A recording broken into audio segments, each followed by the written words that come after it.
Bonjour à toutes, à tous, bienvenue sur la chaîne géopolitique. Alors on va continuer à suivre sur cette chaîne géopolitique les derniers développements sur le front libyen et ils sont significatifs, puisque si vous vous rappelez bien, il y a 2 semaines tout juste, donc lors de ma dernière vidéo, on parlait des déclarations notamment du maréchal Haftar qui se déclarait lui-même avoir été investi du mandat du peuple. Et on se rappelait qu'il continuait de bombarder Tripoli, contrairement à son engagement de cesser le feu. Or, quelles sont désormais les dernières avancées sur justement le front libyen et en particulier en ce qui concerne la bataille de Tripoli? C'est tout l'objet de cette vidéo. Bon, comme je l'ai dit, la bataille de Tripoli et la bataille également au sol sur le front ouest libyen se poursuit. Et contrairement à ce qu'on aurait pu penser, le changement de rapport de force est en train de s'inverser sur le front libyen. On se rappelle qu'au cours depuis avril 2019 et depuis que le maréchal Haftar a décidé de lancer la bataille de Tripoli, le rapport de force était plutôt favorable à la milice conduite par le maréchal Haftar, à savoir l'armée nationale libyenne, comme elle se désigne elle-même, LNA, qu'on appelle en acronyme anglais. Or, il y avait des résultats significatifs pour cette milice de LNA, elle arrivait à un moment donné jusqu'à 7 km, elle est arrivée de Tripoli, et on a même cru que peut-être elle était en mesure de pouvoir prendre Tripoli.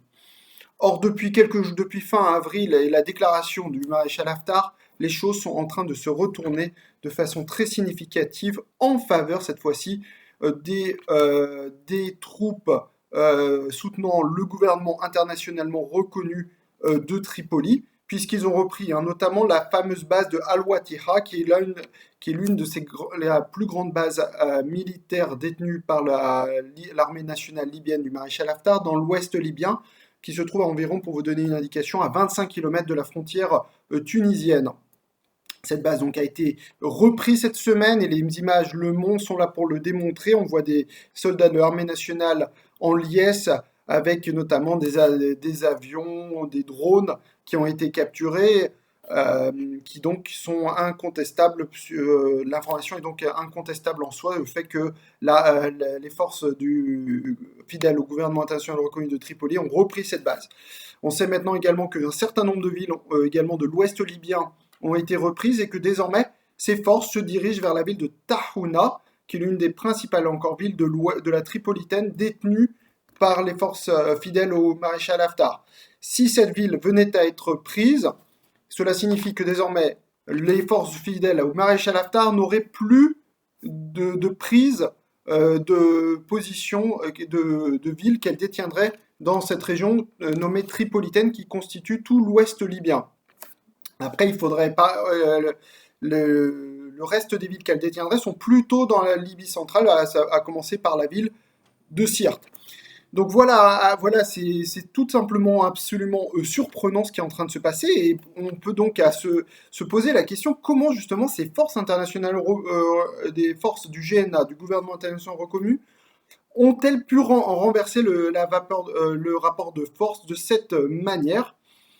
Eh ben, on peut y répondre à cette question tout d'abord en disant que l'apport du matériel militaire turc a été sans doute décisif, et notamment les drones turcs ont permis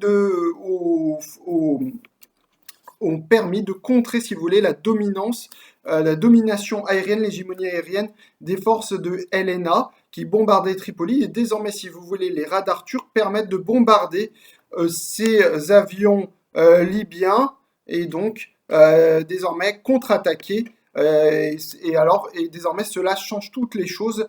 Les forces du LNA ne sont plus capables de pouvoir viser les positions qu'elles le souhaitent sans passer, si vous voulez, sans être exposées aux drones et aux radars turcs. Et donc ça a totalement changé le rapport de force. On parlait que sur le terrain, les forces LNA, les forces du gouvernement international reconnu ont reçu du matériel militaire bien meilleur, et ont reçu également du renfort humain, avec notamment des troupes venues de Syrie qui combattaient donc notamment dans la province d'Idlib. Elles ont été redéployées sur le front libyen, et d'ailleurs elles en ont payé, il faut bien le dire, un lourd tribut avec plus de 290 morts, donc ce qu'on sait dans ces troupes syriennes qui ont été redéployées. D'ailleurs, cette information a bien été également confirmée dans un rapport de Nations Unies. Même rapport a aussi confirmé l'apport de troupes syriennes, de l'armée syrienne cette fois-ci, mais cette fois pour épauler les troupes du maréchal Haftar également. C'est un rapport des Nations Unies qui a été publié il y a quelques jours et que je vous invite à consulter et qui est très édifiant, qui rapporte des informations qu'on ne connaissait pas, comme justement le fait que l'armée syrienne épaule la milice du LNA. Et il faut savoir qu'également la Syrie abrite une ambassade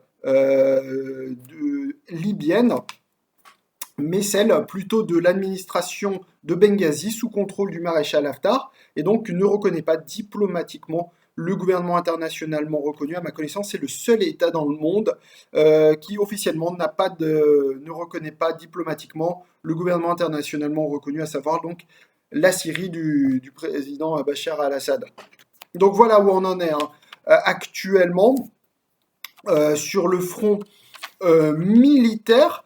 Alors, est-ce que ça veut dire en clair que la bataille de Tripoli est perdue pour le maréchal Haftar? On peut répondre tout de même oui. D'ailleurs, on voit que les bombardements n'ont plus vraiment cours. Il y en a eu encore un la semaine dernière, mais il y a un bombardement qui n'a sur des faubourgs civils. On voit que désormais le maréchal Haftar n'arrive même plus à atteindre des positions militaires à Tripoli. Et donc, on peut répondre tout de même que désormais, cette bataille de Tripoli est sans doute perdue. Mais alors, est-ce que ça veut dire tout simplement que cette guerre civile est également perdue pour le maréchal Haftar et même voire terminée? Alors là, on peut tout de même il faudra tout de même sur cette question répondre avec beaucoup plus de nuances, car tout de même, les capacités de nuisance du maréchal Haftar sont très importantes, et à commencer d'un point de vue économique. Il faut savoir que depuis plusieurs mois, le maréchal Haftar, par exemple, bloque les exportations de pétrole du gouvernement libyen. Vous savez que d'après les Nations Unies, seul le gouvernement libyen a l'autorité donc d'exporter le pétrole libyen. Mais comme ces champs pétroliers se trouvent sous le contrôle des forces de l'armée nationale libyenne du maréchal Haftar, il faut aussi la coopération de l'administration de Benghazi, de Tobrouk, pour pouvoir exporter ce pétrole de l'Est libyen. Et donc là, on voit bien que le maréchal Haftar peut toujours avoir un pouvoir de nuisance, et c'est d'ailleurs le cas, puisqu'il empêche, en fait, si vous voulez, que le pétrole soit vendu au reste du monde, et donc prive l'État libyen, le gouvernement international reconnu de Tripoli, d'importantes ressources financières, pour ne pas dire de ressources financières capitales pour l'État libyen, puisque c'est quasiment que le pétrole qui nourrit les ressources budgétaires du pays. Donc c'est un pouvoir de nuisance très important. Et donc, indéniablement, cela pose la question d'une partition. Est-ce que finalement, on ne se dirige pas de facto vers une partition de la Libye, avec d'un côté, comme on l'a dit, une administration dirigée par le maréchal Haftar dans l'Est libyen, et d'un autre, un gouvernement à Tripoli? Cette question peut être légitimement posée au vu des événements en cours et de cette partition, de toute façon, de facto de la Libye. Mais tout de même, cette partition pourrait poser d'un problème, ne serait-ce que sur cette question pétrolière. Comment, chacun dépendant de des ressources pétrolières libyennes, comment justement pourrait-on arriver à un compromis sur la question pétrolière et notamment des revenus?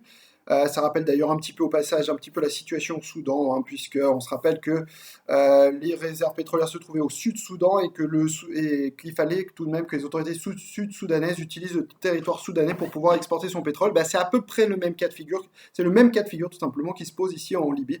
Et donc il faudra voir comment, si on pourrait trouver un accord. En tout cas à court terme, cela semble tout simplement difficile. Voilà donc pour ce qu'il en est, puis toujours aussi cette menace qu'a encore proférée hier le maréchal Haftar vis-à-vis de la Turquie, qu'il faut continuer la bataille contre, je cite, le colonisateur turc. Ce sont les termes utilisés par le maréchal Haftar, faisant référence évidemment à l'Empire ottoman, à l'époque où la Turquie avait contrôlé évidemment toute l'Afrique du Nord. Voilà, en tout cas, voilà la situation telle qu'elle a lieu en cours en Libye. Donc on va suivre les événements toujours en cours en Libye qui pourraient peut-être encore apporter de nouvelles importantes, notamment on suivra cette bataille de Tarhouna, qui encore une fois, si elle a lieu et si elle est remportée par les forces du gouvernement de Tripoli, pourrait cette fois marquer la fin de la présence des troupes du maréchal Haftar dans l'ouest libyen. On va suivre tout ça sur cette chaîne géopolitique au cours des prochains jours.